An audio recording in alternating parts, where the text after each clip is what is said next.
Hello friends, मार्गदर्शन IAS YouTube channel में आप सबका बहुत बहुत स्वागत है। दोस्तों, टॉप करेंट अफेयर्स 2022 के इस सेशन में मैं आप सबका बहुत स्वागत करता हूं। दोस्तों, एपिसोड 10 है। लगातार एपिसोड 10वां लेकर के मैं आप लोग के लिए आ रहा हूं।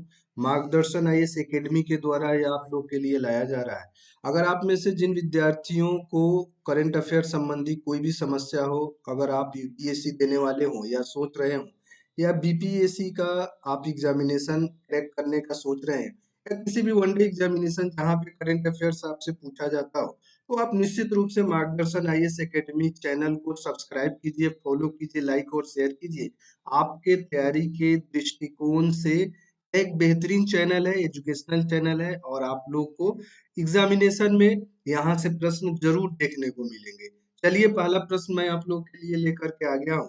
पहला प्रश्न है, किसे हाल ही में बोस्निया हर्जेगोविना में भारत के अगले राजदूत के रूप में चुना गया है?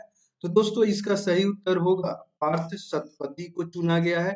बोस्निया हर्जेगोविना में भारत के अगले राजदूत होंगे पार्थ सत्यपति। अगला प्रश्न है, हिमाचल प्रदेश में आगामी विधानसभा चुनाव एक फेज में 12 नवंबर को कराए जाएंगे। हिमाचल प्रदेश में कुल कितनी विधानसभा की सीटें हैं? तो दोस्तों, हमेशा देखने को मिला है कि अगर एग्जामिनेशन के दरमियान किसी राज्य में चुनाव हो रहे हैं तो कभी सीट पूछ ली जाती है। तो टोटल सीट हिमाचल प्रदेश में देखा जाए तो 68 है, और एक टर्म में ही यहाँ पे एग्जाम होगा 12 नवंबर को। तो दोस्तों, चलिए अगला प्रश्न लेते हैं। एल्पल डोजर साइंटिफिक इंडेक्स 2023 में पंजाब यूनिवर्सिटी के कौन से साइंटिस्ट भारत के वैज्ञानिकों के लिस्ट में टॉप पे है? दोस्तों, यह एल्पर डोजर साइंटिफिक इंडेक्स है। 2023 का यह इंडेक्स है जो जारी किया गया है। 23 में अगर देखा जाए तो उपलब्धियों के आधार पे प्रोफेसर जेबी सिंह भारतीय वैज्ञानिकों में नंबर 1 रैंक इस पर्टिकुलर आपको इंडेक्स में लाने में कामयाब रहे हैं। तो आपको याद रखना है।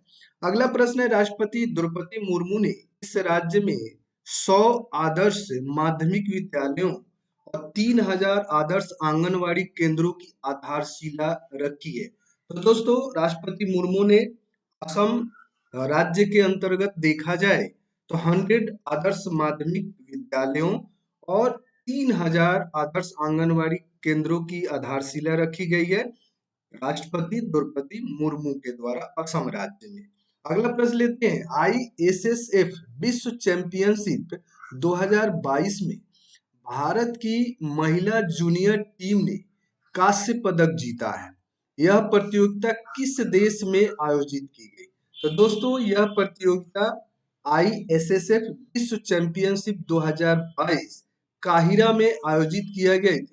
और काहिरा कहाँ पे है दोस्तों? तो मिस्र में है। तो यह जरूर याद रखना है। इंटरनेशनल करंट अफेयर्स और प्लेसेस से संबंधित, स्पोर्ट्स से संबंधित जो खंड होते हैं एग्जामिनेशन में, वहां यह प्रश्न आपसे पूछा जा सकता है।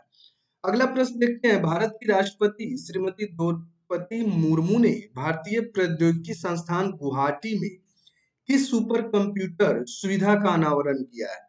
तो सुपर कंप्यूटर सुविधा का अनावरण किया गया, उसका नाम है परम कामरूप। तो जो याद रखना है आप लोग को, परम कामरूप।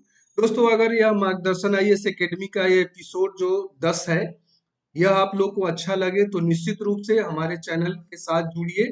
मार्गदर्शन आईएएस एकेडमी को आप सब्सक्राइब कीजिए, और साथ ही साथ आप लोग जो है ना, इसको शेयर भी कीजिए अपने फ्रेंड सर्किल में। क्योंकि अगर आप 68वीं बीपीएससी अगर तैयारी करना चाहते हैं, नोटिफिकेशन जारी किया जा चुका है, तो डेडिकेशन के साथ अगर 68वीं बीपीएससी निकालना है आपको, अगर आगामी यूपीएससी एग्जामिनेशन में आपको बैठना है, तो निश्चित रूप से हमारे चैनल के साथ जुड़िए, आपको सही मार्गदर्शन की प्राप्ति होगी। अगला प्रश्न देखते हैं, पीएम नरेंद्र दामोदर दास मोदी ने ऊना हिमाचल प्रदेश से इस शहर के लिए नई वंदे भारत एक्सप्रेस को हरी झंडी दिखाकर रवाना किया है? नई दिल्ली से रवाना किया है प्रधानमंत्री मोदी ने। अगला प्रश्न है, असम के डिब्रूगढ़ और मध्य प्रदेश के जबलपुर में राष्ट्रीय वायरोलॉजी विज्ञान संस्थान के क्षेत्रीय संस्थानों की आधारशिला रखी गई है, या किसके द्वारा रखी गई है? तो वर्तमान राष्ट्रपति द्रौपदी मुर्मू के द्वारा आधारशिला रखी गई है डिब्रूगढ़ में और जबलपुर में। वायरोलॉजी विज्ञान संस्थान की आधारशिला।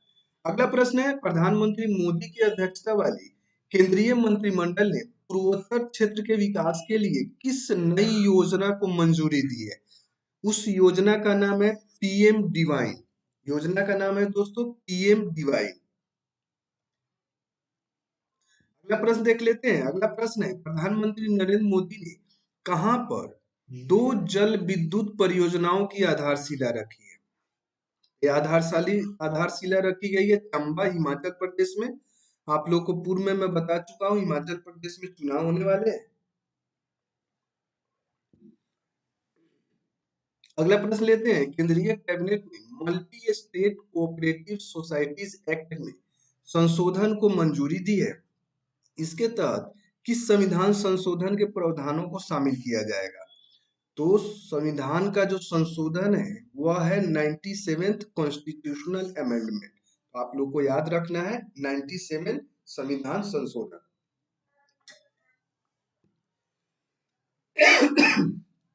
चलिए अगला प्रश्न लेते हैं दोस्तों। Arm forces battle casualties welfare fund के योगदान के लिए बनी वेबसाइट मां भारती के सपूत, याद जरूर रखना है आप लोग को। एक गुडविल एम्बेसडर किसको बनाया गया है? तो गुडविल एम्बेसडर सदी के महानायक अमिताभ बच्चन को बनाया गया है। मां भारती के सपूत के गुडविल एम्बेसडर। अगला प्रश्न लेते हैं, हाल ही में जारी क्लाइमेट चेंज परफॉर्मेंस इंडेक्स में भारत को कौन सी रैंक दी गई है? दोस्तों अच्छा रैंक है, 8वीं रैंक प्रदान की गई है, क्योंकि भारत लगातार पर्यावरण क्षेत्र में, क्लाइमेट चेंज के क्षेत्र में अच्छे प्रयास कर रहे हैं। तो भारत के जो रैंकिंग है वह 8वीं रैंकिंग है।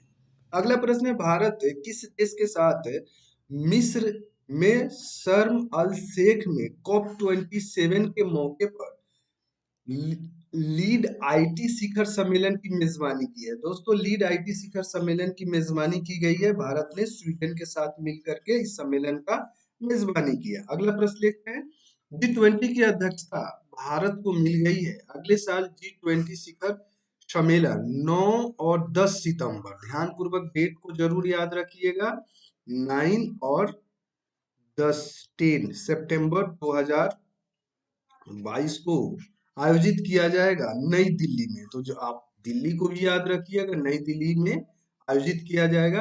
तो दोस्तों मैं बताना चाहूंगा कि यह प्रश्न आपके लिए मोस्ट इम्पोर्टेंट होने वाला है, क्योंकि पहली दफा भारत को यह उपलब्धि हासिल हुई है, मेजबानी मिली हुई है, तो आपको जरूर याद रखना चाहिए। अगला प्रश्न, हाल ही में किसे IOA के एथलीट कमीशन के चेयरपर्सन के रूप में नियुक्त किया गया? उनका नाम है दोस्तों भारत की प्रसिद्ध महिला मुक्केबाज मैरी कॉम। मैरी कॉम को एथलीट कमीशन के चेयरपर्सन के रूप में नियुक्त किया गया। अगला प्रश्न, नासा ने आज अपना मून मिशन लॉन्च किया हुआ, इसका नाम क्या है? तो दोस्तों उसका नाम है आर्टेमिस। तो जरूर याद रखना है, इंपॉर्टेंट प्रश्न है, साइंस टेक से है। अगला प्रश्न है, हाल ही में पेशा अधिनियम को किस राज्य में लागू किया गया है? तो पेशा को लागू किया गया है मध्य प्रदेश राज्य में लागू किया गया है पेशा अधिनियम। अगला प्रश्न, और आज के सेशन का यानी एपिसोड 10 का यह लास्ट प्रश्न होने वाला है, तो इंपॉर्टेंट है, जरूर देखिएगा। नीति आयोग के पूर्णकालिक सदस्य किसे नियुक्त किया गया है? दोस्तों मोस्ट इंपोर्टेंट प्रश्न, अरविंद वीरमानी सही उत्तर हो जाएगा। दोस्तों मार्गदर्शन आईएएस आप लोग के लिए, चाहे आप यूपीएससी की तैयारी करते हैं, सही मार्गदर्शन करने का प्रयास करता है, या आप बीपीएससी का तैयारी करने वाले हैं या कर रहे हैं, आपको यहाँ पे ऑथेंटिक जानकारी मिलेगी, ऑथेंटिक मैटर आपको शेयर किया जाएगा। अगर कोई प्रश्न हो तो आप जो है ना कमेंट बॉक्स में जरूर कमेंट करिए कि इसमें क्या आपको और ज्यादा इसको इनरिस्ट करने का प्रयास किस तरीके से किया जाए। दोस्तों अगर मार्गदर्शन आईएएस एकेडमी को अभी आपने अगर सब्सक्राइब नहीं किया है तो जरूर आप फॉलो जरूर कीजिए, सब्सक्राइब जरूर कीजिए। साथ ही साथ अगर आपने वीडियो देख करके लाइक नहीं किया है तो जरूर लाइक करना शुरू कर दीजिए। और साथ ही साथ मैं बताना चाहूंगा, अपने फ्रेंड सर्किल में, ग्रुप्स में शेयर जरूर करिए और इसको बिल्कुल भी नहीं भूलिए। चलिए दोस्तों आज का यह सेशन यहीं पे मैं समाप्त करता हूँ। अगले सेशन तक के लिए आप सबको वीडियो देखने के लिए बहुत बहुत धन्यवाद। दोस्तों 68वीं बीपीएससी का नोटिफिकेशन जारी किया जा चुका है, तो निश्चित रूप से जो लोग डेडिकेशन के साथ तैयारी शुरू किए होंगे, मार्गदर्शन आईएएस के साथ आप जुड़ जाइए और आप लोग को निश्चित रूप से यहाँ पे आपको अच्छी तैयारी पूरे डेडिकेशन के साथ आप तैयारी आपकी कराई जाएगी, प्रिपरेशन आपका होगा और निश्चित रूप से आप एग्जाम को क्रैक करेंगे। Thanks for watching. जय हिंद।